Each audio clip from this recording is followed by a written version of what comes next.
According to the United States Election Commission, 54.1% of all Americans exercised their right to vote in the 2016 general presidential election. This harrowing stat is not only a means of the lack of participation by Americans in exercising their civic duty to vote, but shows that the American people apparently do not seem to have trust in our election system. Of those that chose not to vote, many will give excuses such as, their vote doesn't count, well, the Electoral College does it for me, so my voice doesn't seem to matter. These are excuses that are not just hurting the very republic that we have today, but they're hurting what it means to have an Electoral College. These statistics are not something that we should take lightly. Consider it as if we were looking ourselves in a mirror.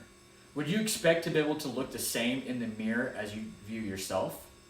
This is the same predicament that we face with a popular vote versus what the electoral vote decides. The problem with this varies in many ways, but let's understand the Electoral College's purpose before we analyze their problems. The Electoral College is a system of selecting the president through delegates that represent each state. Whoever wins the popular vote of each of those states, all the delegates allotted to that state go to that primary winner. For these, the magic number of 270 delegates is needed to win the presidency. These are all according to the National Archives.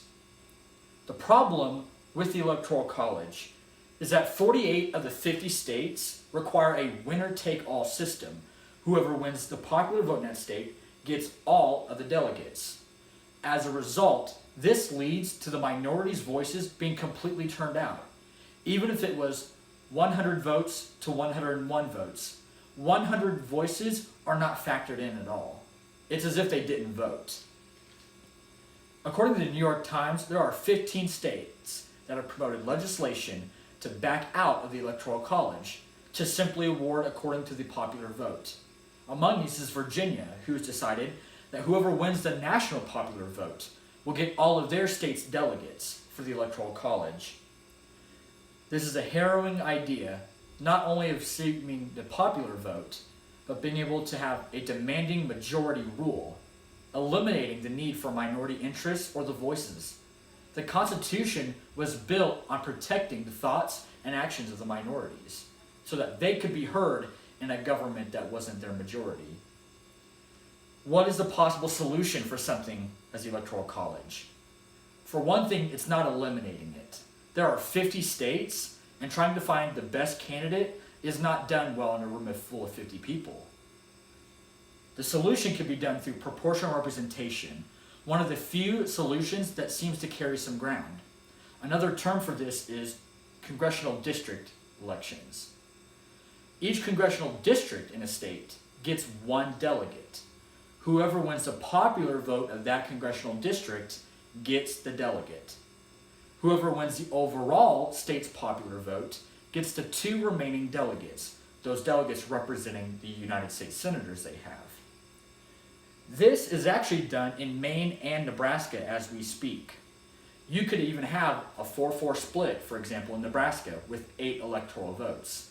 It could even be 5-3, 2-6, or even 1-7 if it had to be. This is able to give everyone the voice to be able to be heard, and gives a better balance of the will of the people. While it does still consider the fact that one could win without having a popular vote, the fact is that the voices are better distributed and better heard.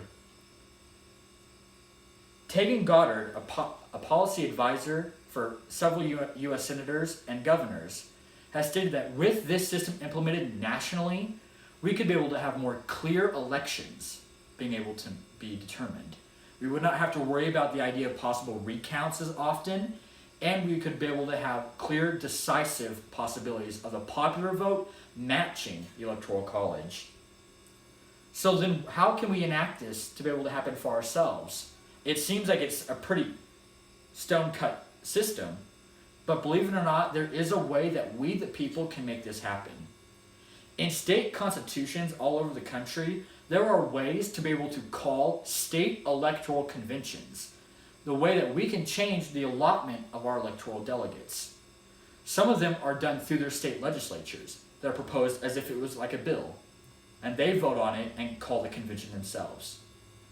Other states, however, do it through the people, which means that people can start the petition, gather the necessary signatures that they need to place it either on the ballot or on the legislative floors for debate and vote. As a result of these possible solutions, the action there is necessary and clear. American people need to write or call their local state congressmen to be able to help themselves call for an electoral convention, urging their legislatures to do the same so that they can be able to change their allotment to proportional representation.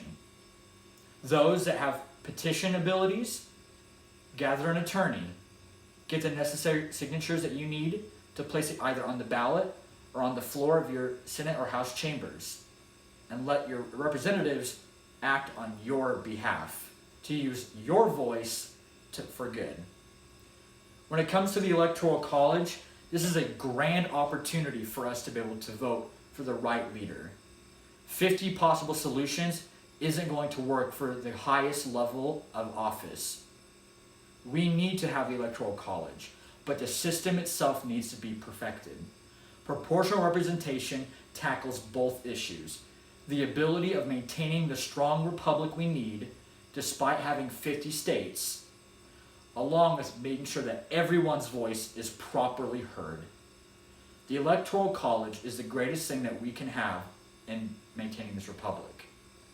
I ask and plead with you to be able to reach out to your legislatures and sign petitions so that we can be able to have our voices truly heard and that the mirror of America can look the same in popular vote and in the Electoral College. Thank you.